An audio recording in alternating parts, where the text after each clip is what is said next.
Você conhece o profeta das causas impossíveis?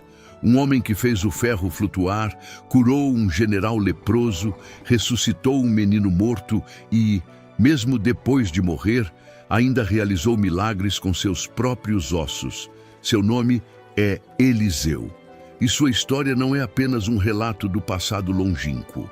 É uma declaração viva do que Deus ainda é capaz de fazer através de alguém que ousa entregar tudo e segui-lo sem olhar para trás. Prepare-se. O impossível está prestes a começar. Antes de se tornar lenda, Eliseu era apenas um jovem trabalhando na terra do pai. Suas mãos estavam calejadas pelo cabo do arado, seu rosto marcado pelo sol implacável dos campos. Ele não era sacerdote, não era filho de profeta, não tinha título nem posição. Era simplesmente um fazendeiro diligente guiando 12 juntas de bois pelo terreno árido. Nada naquele dia ordinário sugeria que o céu estava prestes a mudar o destino daquele homem de forma irreversível e para sempre. Foi então que Elias apareceu. O maior profeta de Israel, fugindo da ira da rainha Jezabel, passou pelos campos com uma missão divina no coração. Ao avistar Eliseu, ele não hesitou. Sem palavras, sem cerimônias, apenas um gesto carregado de eterno significado. Elias jogou sua capa sobre os ombros do jovem fazendeiro. E naquele instante silencioso e inesperado, tudo mudou de forma radical. Aquela capa não era apenas tecido, era um chamado do alto que não poderia jamais ser ignorado. Eliseu entendeu imediatamente o peso daquele gesto. A capa de Elias era símbolo de autoridade profética, um chamado divino em forma de tecido. Seu coração disparou. Sua mente girou com perguntas. Mas em meio a toda aquela tempestade interior, algo maior do que o medo falou mais alto. Ele correu atrás de Elias, pediu apenas um momento para se despedir da família e então tomou a decisão que ecoaria por séculos. Ele disse sim a Deus sem saber para onde isso o levaria. O que Eliseu fez a seguir foi uma das declarações mais radicais de toda a Escritura. Ele pegou os bois que estava usando para arar, sacrificou-os e usou a madeira do próprio arado como lenha para cozinhar a carne, distribuindo tudo ao povo. Não havia como voltar atrás.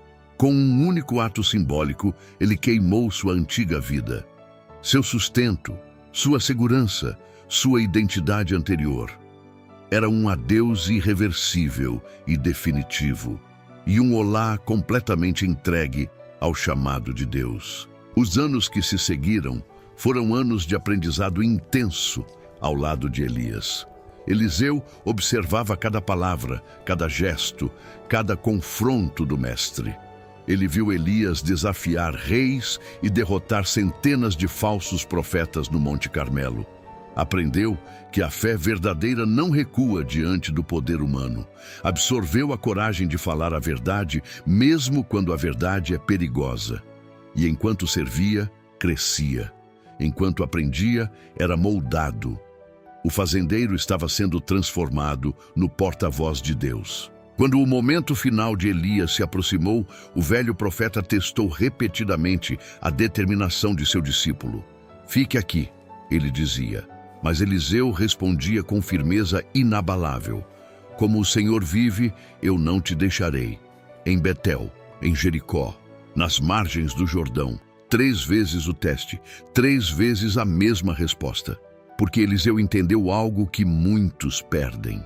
Os maiores presentes de Deus são entregues àqueles que se recusam a desistir no momento em que a jornada fica difícil. Nas margens do Jordão, Elias fez uma oferta que revelou o coração de Eliseu de forma definitiva. "Peça o que devo fazer por você antes de ser tirado de você." Eliseu respondeu sem hesitar: "Peço uma porção dobrada de seu espírito. Não riqueza, não fama, não poder político." Ele queria mais de Deus. Era um pedido ousado, quase presunçoso aos olhos de alguns. Mas Elias reconheceu nele o coração de um verdadeiro sucessor. E Deus estava prestes a responder de uma maneira que ninguém esperava. Uma carruagem de fogo e cavalos de fogo desceram do céu, separando os dois. E Elias foi arrebatado em um redemoinho para as alturas. Eliseu viu tudo. Gritou: meu pai, os carros de Israel e seus cavaleiros. Palavras de lamento e reconhecimento ao mesmo tempo. Quando o brilho celestial desapareceu, ele estava sozinho.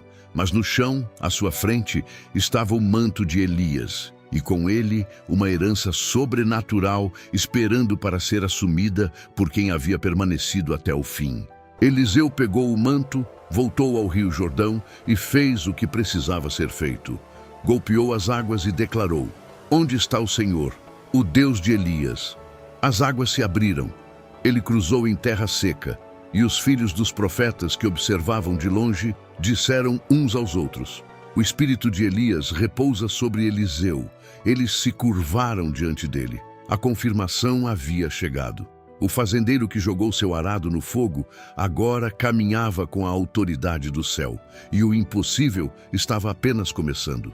O primeiro grande milagre de Eliseu aconteceu em Jericó. Os habitantes viviam sob uma maldição. A água era ruim, a terra estéril e a vida definhava. Eles se aproximaram do profeta com um pedido urgente e uma esperança frágil. Movido por compaixão, Eliseu pediu uma tigela nova com sal. Foi à fonte, jogou o sal e pronunciou a palavra do Senhor: eu curei estas águas, não há mais morte nem esterilidade nelas. E as águas foram curadas naquele mesmo dia, exatamente como havia declarado. No caminho para Betel, jovens saíram da cidade zombando de Eliseu. Suba, careca! Não era apenas uma brincadeira cruel. Era desrespeito deliberado e consciente à autoridade do profeta ungido por Deus. Eliseu se voltou e pronunciou uma maldição em nome do Senhor.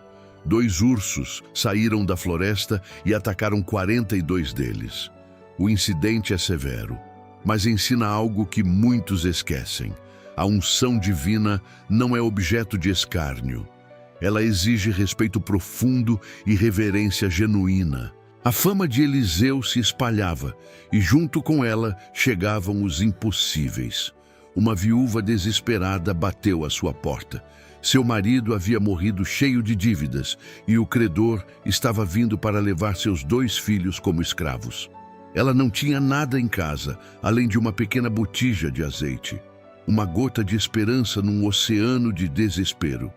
Mas Eliseu era o profeta das causas impossíveis. E estava prestes a mostrar que nas mãos de Deus, o pouco que temos é sempre mais do que suficiente. Eliseu deu instruções que pareciam loucura. Vá, peça emprestado vasos vazios de todos os seus vizinhos. Não reúna apenas alguns. Feche a porta e com seus filhos despeje o azeite nesses vasos. A viúva obedeceu em fé. E então aconteceu o milagre. O fio de azeite que ela tinha começou a fluir sem parar, enchendo vaso após vaso até que todos ficassem cheios. O azeite só parou quando não havia mais vasos. Deus encheu exatamente o quanto ela acreditou, nem mais, nem menos. Em Sunem, uma mulher hospitaleira e de bom coração preparou um quarto para Eliseu, reconhecendo-o como homem de Deus. Em gratidão genuína, o profeta queria retribuir.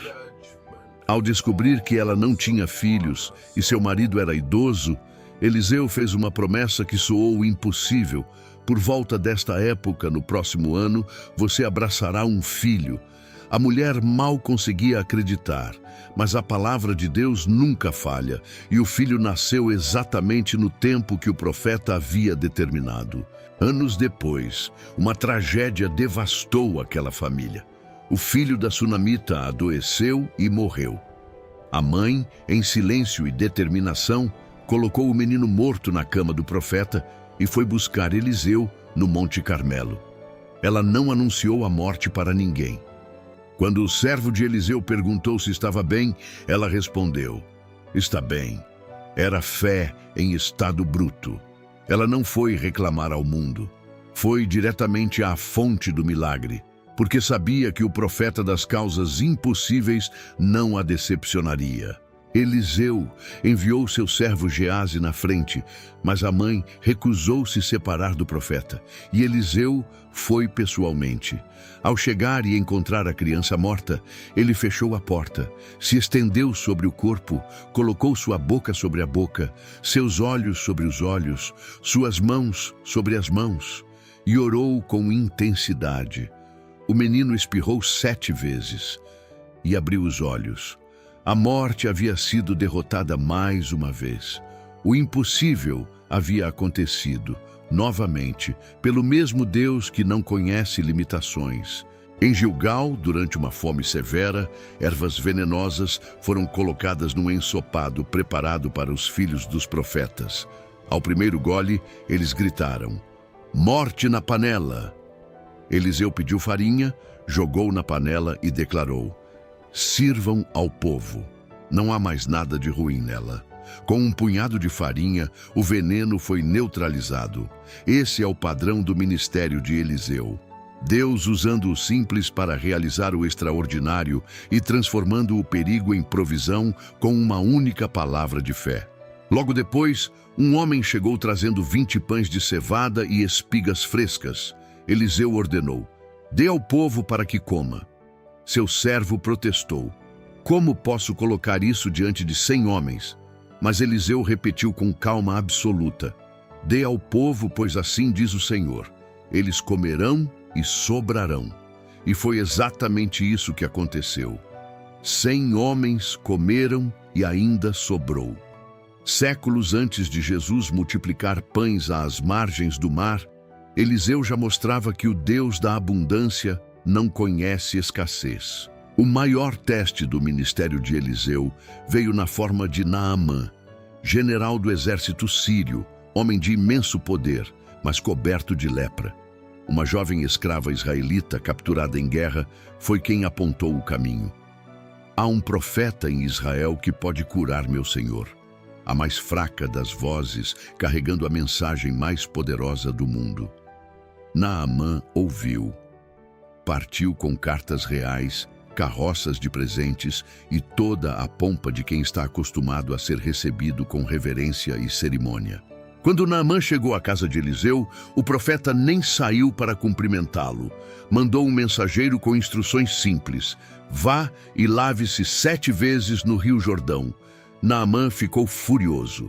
Ele esperava um gesto dramático, palavras solenes, algum ritual grandioso. O Jordão, um rio lamacento? Sua raiva quase o impediu de receber o milagre. Aqui está uma das lições mais profundas da história. A cura de Deus raramente chega da forma que nossa vaidade espera. A obediência simples é o caminho. Foram os servos de Naamã que o salvaram da própria arrogância. "Meu pai, se o profeta pedisse algo grandioso, você não faria? Quanto mais quando simplesmente diz: lave-se e fique limpo." Naamã cedeu. Desceu ao Jordão. Mergulhou 1, 2, 3, 4, 5, 6, 7 vezes. Quando emergiu, sua pele estava como a de uma criança, limpa, restaurada, perfeita. O milagre não estava no rio, estava na obediência. E Naamã saiu dali completamente transformado por dentro e por fora. Naamã voltou a Eliseu e declarou: "Não há Deus em toda a terra senão em Israel." Ele ofereceu presentes generosos. Eliseu recusou tudo, porque a graça de Deus não tem preço nem se negocia. Mas seu servo Geazi cedeu à ganância, correu atrás de Naamã e mentiu para obter riquezas. Quando voltou, Eliseu o confrontou: "Meu coração não foi contigo? A lepra de Naamã se apegará a ti para sempre." E Geazi saiu leproso como neve. A integridade tem um peso e a ganância um preço alto. Em outro momento, um dos filhos dos profetas perdeu no Rio Jordão o ferro de um machado emprestado de alguém. Uma dívida séria e preocupante para alguém sem recursos financeiros. Ele clamou ao profeta, e Eliseu cortou um pedaço de madeira e o lançou na água. E o ferro nadou. Subiu à superfície como se a gravidade não existisse. Este milagre, aparentemente pequeno, diz algo imenso. Deus se importa com os detalhes da sua vida, não apenas com as grandes crises e as batalhas das nações. Durante o conflito entre Israel e a Síria, Eliseu alertava o rei sobre emboscadas inimigas. O rei sírio enviou um exército para capturar o profeta em Dotã. Ao amanhecer, o servo do profeta viu a cidade cercada e entrou em pânico. Eliseu disse com serenidade: "Não temas. Os que estão conosco são mais do que os que estão contra nós." Orou: "Senhor, abre os olhos deste jovem." E o servo olhou e viu os montes cobertos de cavalos e carruagens de fogo, o exército invisível de Deus. Então Eliseu orou para que o exército sírio fosse atingido pela cegueira.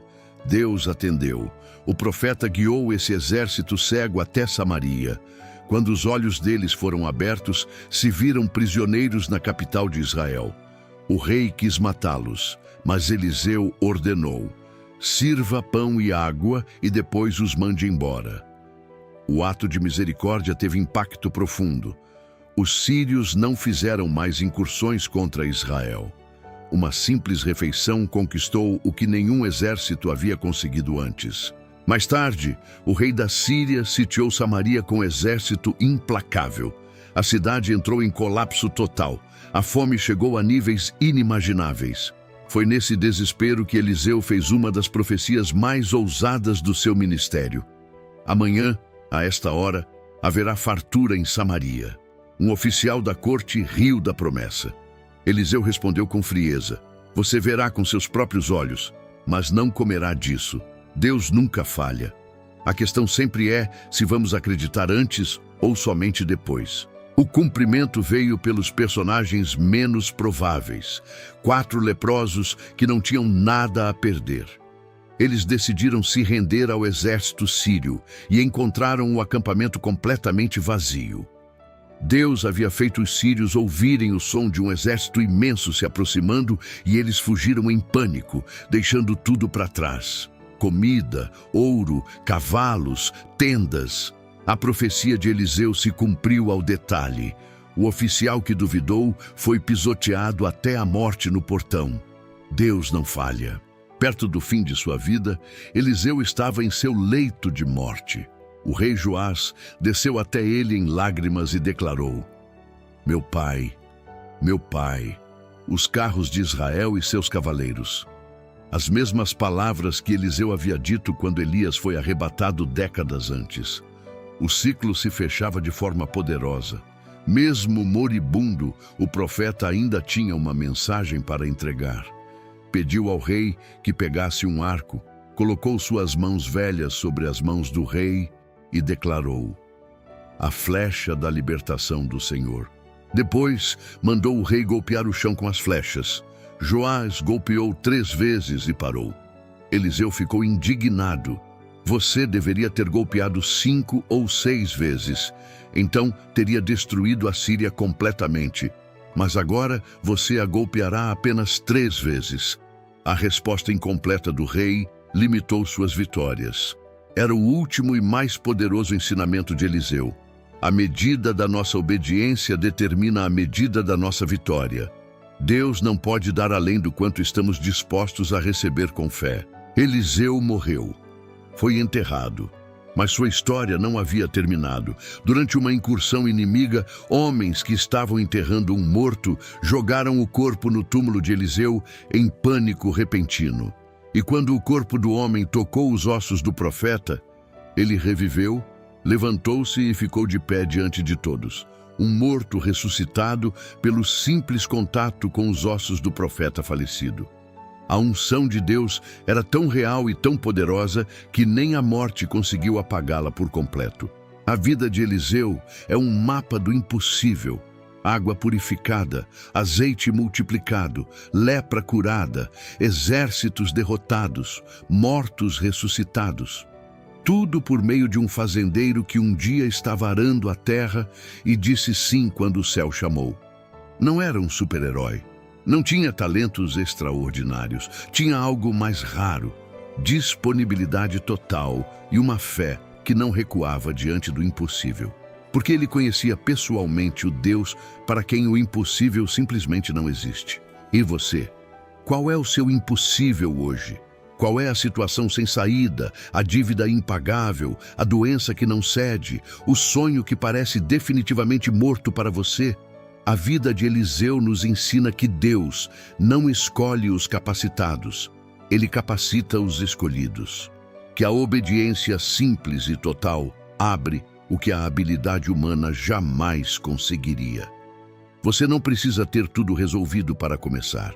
Você precisa de um coração disponível e da coragem de dizer sim quando o chamado chegar. A sua vida pode ser o próximo capítulo dessa história. Não porque você é especial aos olhos do mundo, mas porque Deus tem o hábito de escolher exatamente os que o mundo ignora. Eliseu era um fazendeiro, Davi era um pastor, Pedro era pescador. O que eles tinham em comum não era talento, era disponibilidade. Era um coração que disse sim.